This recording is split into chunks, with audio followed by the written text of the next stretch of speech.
Hey, greedflation, folks. That's what we get when the fat cats on Wall Street get a little too greedy for their own good. It's like they're at an all-you-can-eat buffet, but instead of just taking a reasonable amount, they just keep piling their plate higher and higher with money till the table collapses. Who's left to clean up the mess? That's right, the hard-working folks who just want a fair shot at the American dream without getting screwed over by the financial elite. Let's talk about the everyday impact of greedflation. You used to be able to fill up your tank without taking out a second mortgage. But now it feels like you need to sell a kidney just to afford a trip to the nearest Costco. Don't forget about housing. Greedflation. It's turned housing market into Survivor Real Estate Edition. Who needs a roof over your head when you can camp out under the stars? Am I right? I'm sure the mosquitoes won't mind. But here's the kicker, folks. Greedflation isn't just a financial phenomenon. It's a mindset. It's the idea that more is never enough. It's the insatiable hunger for wealth and power that drives some people to make a killing while leaving the rest of us scrambling to make ends meet. It's like a game of Monopoly. The rich start with their hotels on boardwalk while the rest of us, we're stuck in a rusty thimble. So, what can we do about this greedflation madness, right? No more bailouts. No more golden parachutes. It's time to make them face the consequences of their reckless actions. But hey, in the meantime, let's not forget the power of humor. Laughter is our weapon against the absurdity of greedflation. And I'm just here trying to make some jokes. And if you like it, hit the damn like button because I can't hear you. My name's Tom Coffee. This is the Coffee Nuance Show, the best censored commentary and news show live right now. Flame on.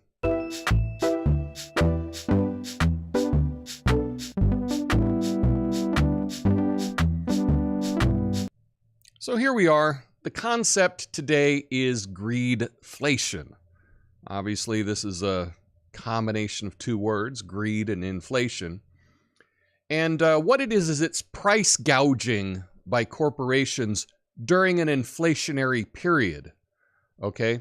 So, yeah, the underlying cost of production maybe didn't rise as much, but that doesn't matter. See, this is all used for more profits, more profits, more profits.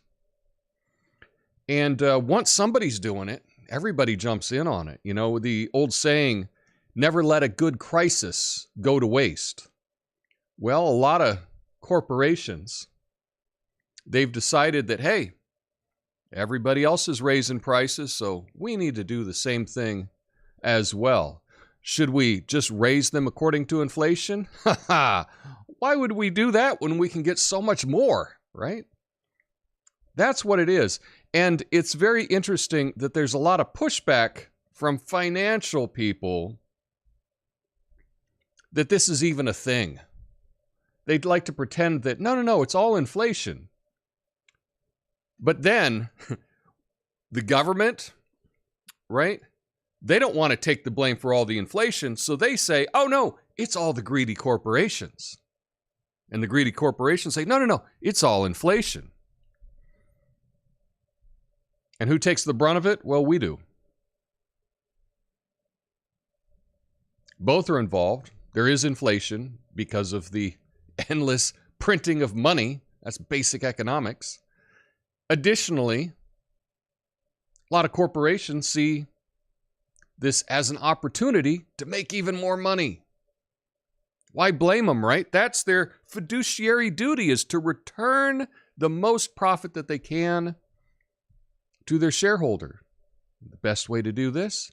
Jack up the prices. Everybody's guilty of this. Not a whole lot of people are owning up to it, though, are they? Anyway, that's just the concept that I wanted to talk about today, greedflation. And we do have a good show for you today. Let me tell you about some of the stories we got. It is, by the way, May 18th, 2023. My name's Tom Coffee. I'm on the social platforms at Coffee and Nuance. We're streaming live on YouTube every day and on Rumble, rumble.com/coffeenuance/live. If you haven't signed up for Rumble yet, there is a link in the description. Sign up today. Sign up today. But yeah, greedflation was the main thing that I wanted to bring up. And in the end, what I was talking about is, let's try to make some more jokes about all the news. And so that's what I'm going to try to do today, make a few more jokes about all the stories. And the first one that we're going to get to, the Zodiac Killer.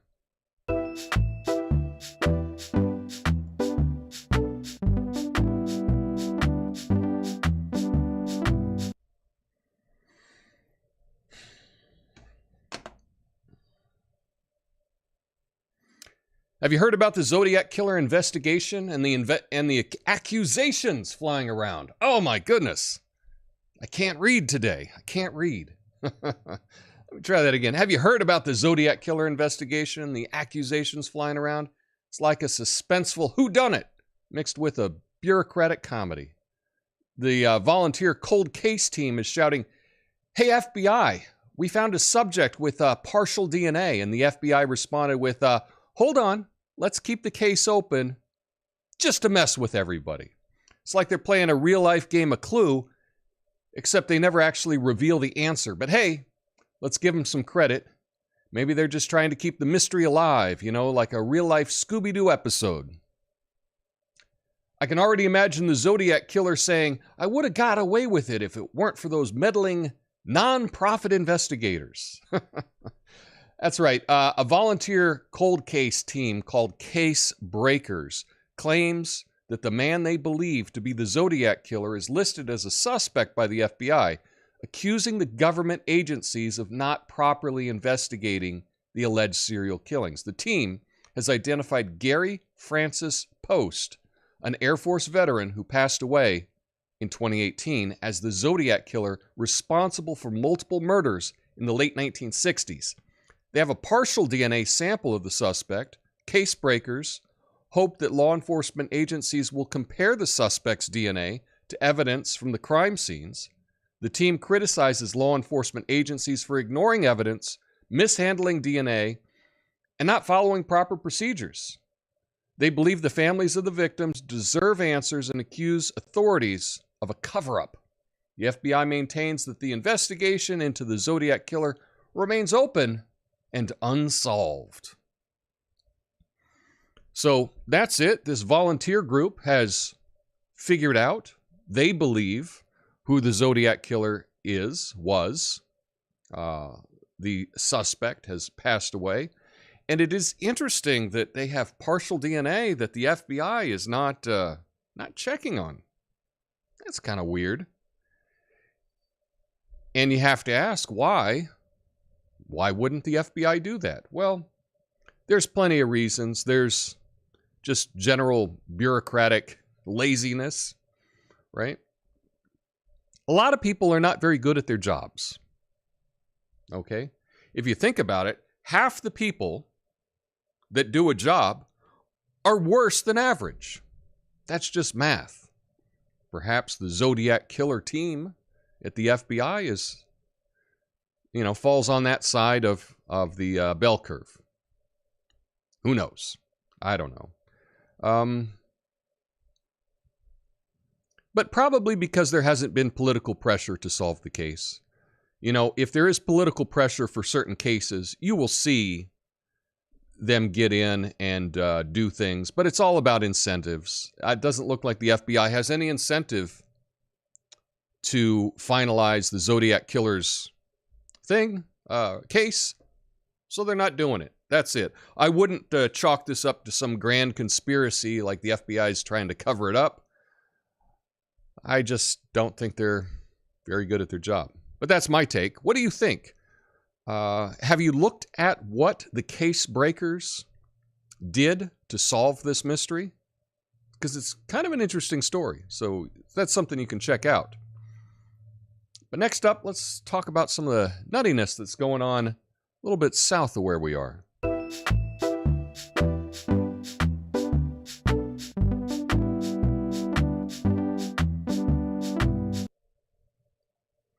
Did you hear? Did you hear about Ecuador's president, Guillermo Lasso?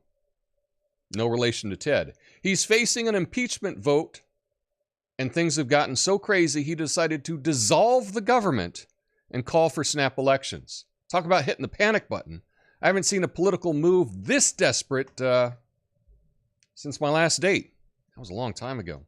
Lasso's like, hey, instead of dealing with the mess, let's just have a fresh start. It's like playing a real-life game of political whack-a-mole. But you know what they say, when the going gets tough, the tough dissolve the entire National Assembly. And I bet Ecuadorians are thinking, who needs stability anyway?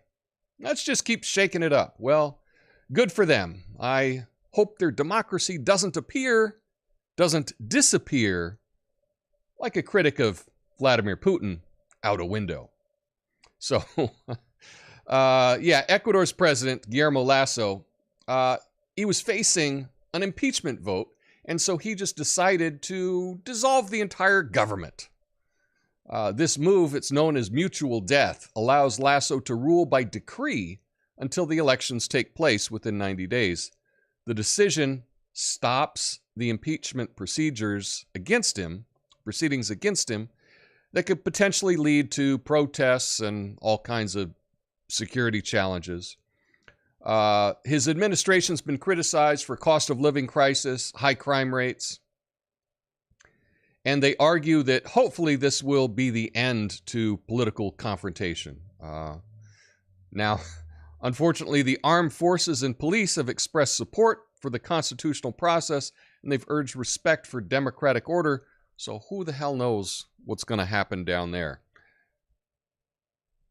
Pretty bold move by the president. You know, you're facing an impeachment, you just let's have a do-over. There's no government anymore. It's a good Hail Mary move. Is it going to work for him? Probably not. I can't imagine that a move like that would work. We'll have to see. Do I have any Ecuador political gurus in my audience? If so, please let me know something about this in the comments. I'm not that up on it myself.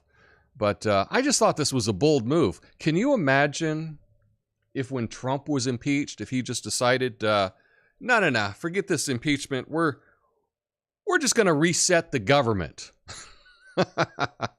Yeah, I don't think that would have worked well, and I don't think that this is going to work well for Lasso either down there in Ecuador. But, you know, bold move, bold move. Now, speaking of jokes, here's one from China.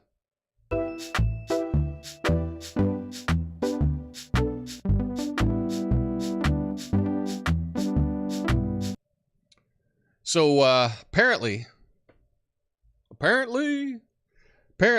a Chinese comedian got fined a whopping $2 million for making a joke about the military. Talk about paying a hefty price for a punchline. You know, it's like ordering takeout and getting a bill for the entire suburb. But here's the kicker, folks. The joke was about adopting stray dogs. Now, I didn't know China had a canine army that took offense to dog-related humor. I mean, come on. They're just chasing squirrels. Can a comedian make a harmless observation without stirring up military frenzy? And you know what's even funnier? The audience actually laughed at the joke. I guess they missed the memo from the humor police. But hey, one person complained and suddenly it's a serious insult time. And they've got a hotline for people with no sense of humor. Folks, it's not just about the comedian here. His company got hit with a $2 million fine. That's enough to make any comedian reconsider their material.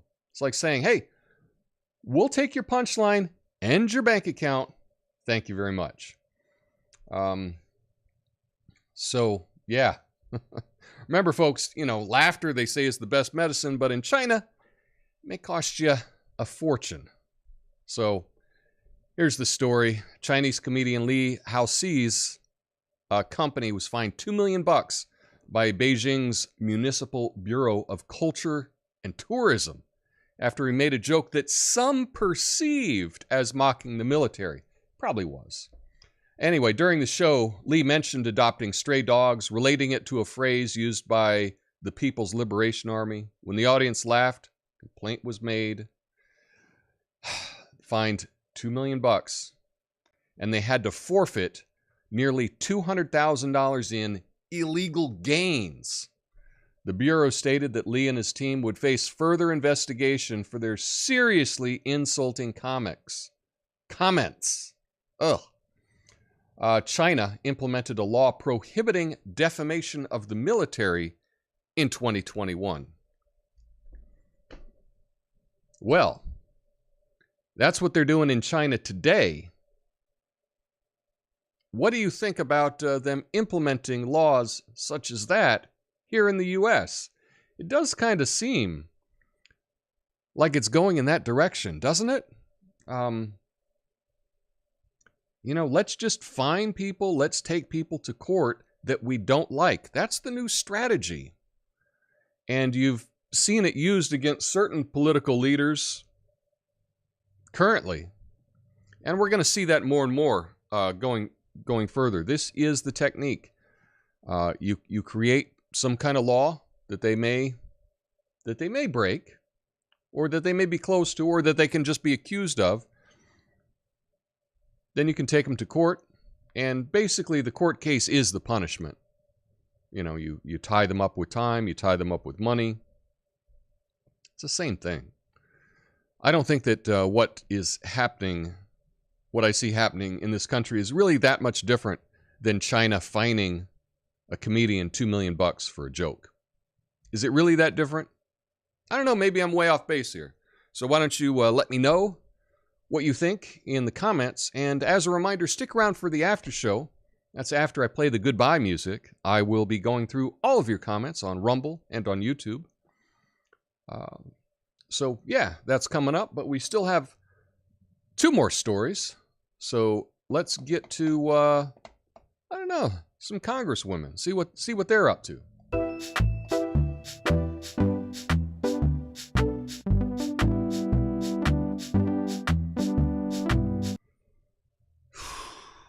Hey folks, did you hear about the 2 House lawmakers who voted against honoring law enforcement officers who passed away? Yeah. Representatives Cori Bush and Rashida Tlaib were like, hey, sorry, but we can't find our support button when it comes to brave men and women in blue who passed away during their service. Yeah. Guess they're too busy searching for that elusive defund the police app on their phone. But hey, who needs law and order when you can have progressive disorder? Am I right? Watch out, folks. The Tlaib and Bush circus is in town. So this is it. I think when someone tells you, when they show you who they are, believe them. Believe them. Now, this is one of those bills, and I think these bills are kind of silly. A lot of times there will be a bill introduced, and it's like, hey, I want to honor this person and rename the post office, and everybody just goes along with it. There's a lot of bills like that happen all the time. And this was a bill that was to honor policemen and policewomen who died, who passed away. And seems like a no-brainer. This is one of those things that just everybody just says, yeah, okay, sure, let's honor them. Okay. But this is where Rashida Tlaib and Cori Bush decided to take a stand. And they said, no, we're not going to be part of this because the Republicans are going to just use this to further their white supremacy or whatever crap they say. I mean, of all the hills to die on, this is one. And the crazy thing is, I think later that day, was it Bush? Cori Bush introduced a reparation bill for billions of dollars. We know that that's a joke, because if you want other people to support you, you have to support them. And how can anyone support a congressperson that is deliberately saying that they won't support honoring police who've passed away? It's unreal. It really is unreal. They did this. They chose to do this. They decided to make a stand. And this is where they made a stand. You know, I really like to cut people a lot of slack. I think a lot of times we don't understand the whole picture. And so maybe they're playing 4D chess or something like that. But this is just kind of disgusting. And this is one of those things that, I don't know, it's kind of hard to forget about. That they chose to just antagonize everyone that wants law and order in the country by saying, no, we're against honoring police who've died. It sounds so insane that you think that maybe I am misinterpreting this, but as a reminder, I do leave a link to every article that I reference in my show. It'll be in the show notes, in the description of the video, after the video is finished. So you can go and you can read the article for yourself. Let me know if I got it right, or maybe I'm just totally wrong on this one, but I don't think I am. Anyway, lastly, we got to get to some good news. And this one, we're going down under.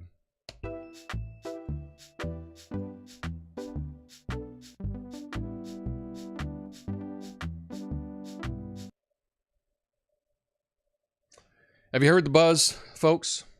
The platypus is making a comeback in a national park. That's right, these creatures dedicated and decided, because I can read, to resurface after pulling off the greatest hide-and-seek game since Waldo. I mean, who can blame them? Chemical spills on the Prince's Highway, definitely not an idea of a spa day, okay? So there were no platypus sightings that were reported in this park since the 70s, possibly due to a chemical spill on the Prince's Highway. Efforts were made for several organizations to reintroduce the species to the park. 5 female platypuses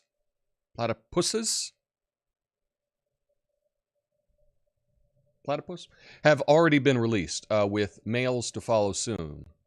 Conservationists are hopeful that the platypuses will breed and thrive.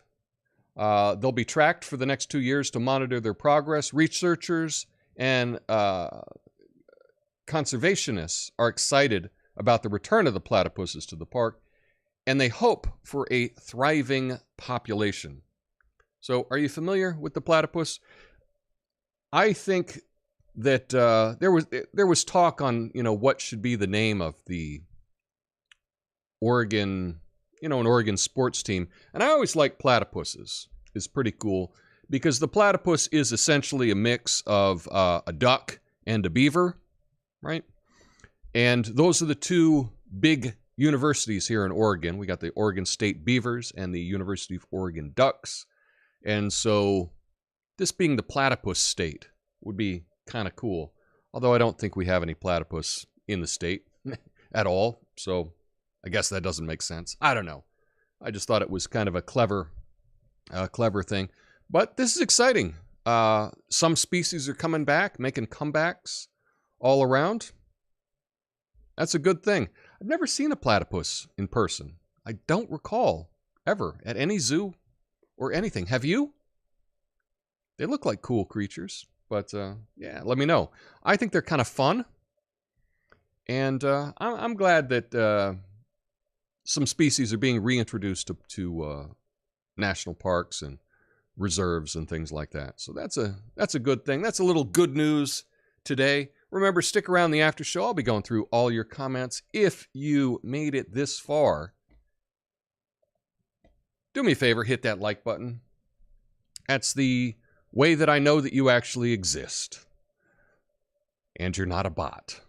So I'm sure there may be a couple bots checking out my show, but I'd like to get a little feedback from the humans out there. So if you're on Rumble, drop me a like, drop me a comment. I appreciate that. Same on YouTube. Even if you're not watching live, if you're watching the replay, I'd appreciate it if you could participate just a little. Leave me a little emoji or something in the comments. that'd be a nice thing to do for me today. I appreciate you for that. Anyway, that's all the show I have for you today. Stick around for the after show. I'll be going through all your comments. Tomorrow, Friday, it's a Fact Check Friday, and I think I may be going through a few more community notes, because I think community notes is really taking over for fact checking. So we'll see about that, but I'll see you tomorrow. Peace.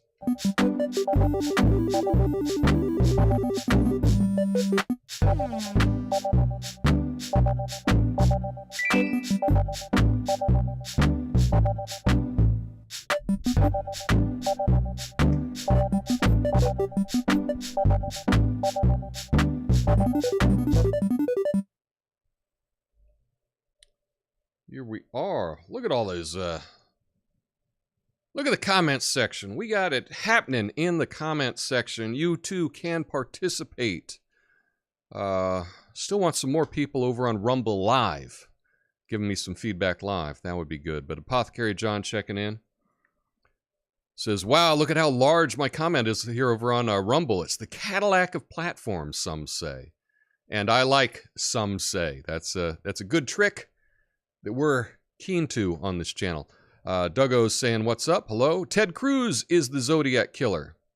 If only bungling the Zodiac Killer investigation was the one thing the FBI is guilty of. Exactly. Yeah, it's probably a total outlier that's the one thing that they've made a mistake about. Forget about the ineptitude of solving crime. Let's talk about the moment about their culpability in rigging some things that may have happened in the past and abetting coups against our president. That's from Duggo. FBI is up to a lot of stuff, aren't they? They're up to a lot of stuff. And again, it all comes down to incentives.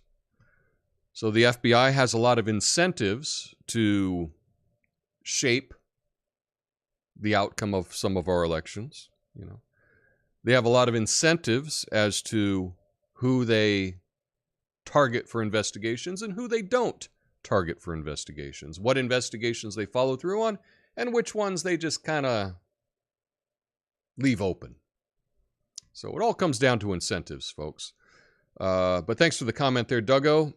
Over on the YouTube, lots of people checking in at the beginning. I appreciate all the fun emoji. Everybody checking in. My outlook, the more stuff you have, the more you have to take care of. That is true. Everybody's saying hi, what's up?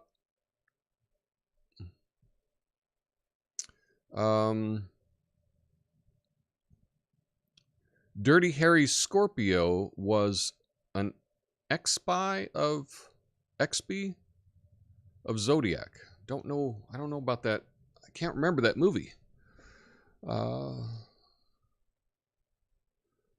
Sounds like somebody did something and is blaming the Zodiac guy now that he's dead. Well, there's always that possibility. Seems like somebody, yeah. Here's a report. Here's a comment from Lucid Moments of Reality 5150. I don't like the results. Let's change the game. I'm not winning. Well, that's pretty much what it is. Please explain exactly what impeach means, especially what happens as the result of impeachment.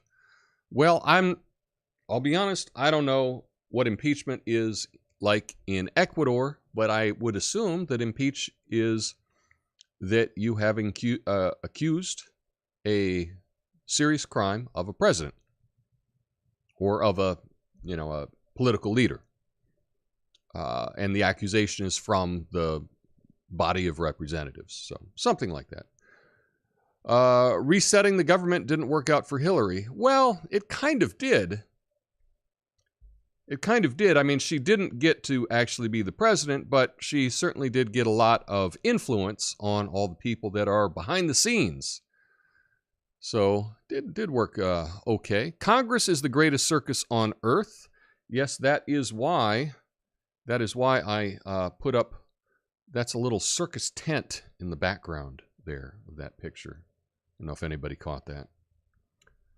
Fun. You know, with that picture, that was just a picture from the day that they did it. I really try when I put pictures of people up to get the best looking picture that I can find of them. I think it's kind of poor form to put up bad pictures of people.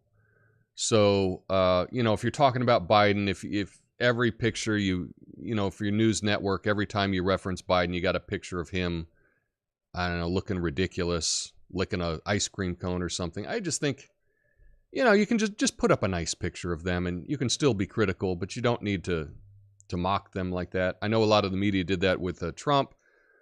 Certain places have done that with Biden. But like the picture that I put up of Bush and Tlaib, they didn't look very good, but it was the best picture I could find of that day. So I didn't specifically find a picture that made him look ugly. That was the best one I could find. So that's what I could do there.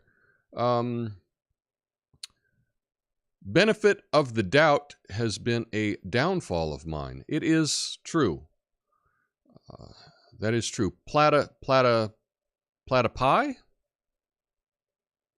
It would be interesting to have a pet platypus. Yeah, I don't know how much room they need, and I know I have a fountain in my backyard which is empty because I'm dealing with raccoons, and you don't want to have a water source to keep raccoons out of your yard, but I do have a raccoon and a litter of raccoons living now on my property. I can't get rid of them technically until the little ones are big enough to walk, because right now they're kind of blind. And if you were on Twitter, I did post a little video of that last weekend.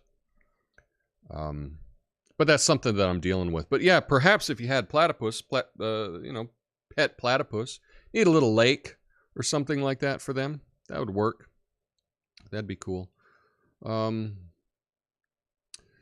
Hey, that reminds me, Natasha says, I heard someone said if you use the word nuance, they call you a Nazi. Well, hashtag not all, right? I guess. But yeah, that's pretty much it. We should call the chat section the nuances. I don't know. Let's... not a big fan of that association, so I would veto that. I don't think we need to draw any comparisons between the two. But yeah, I think it was okay. Oh, someone said it tongue in cheek. Aha. Okay, there we go. Bad pictures equals sick pic. I like that.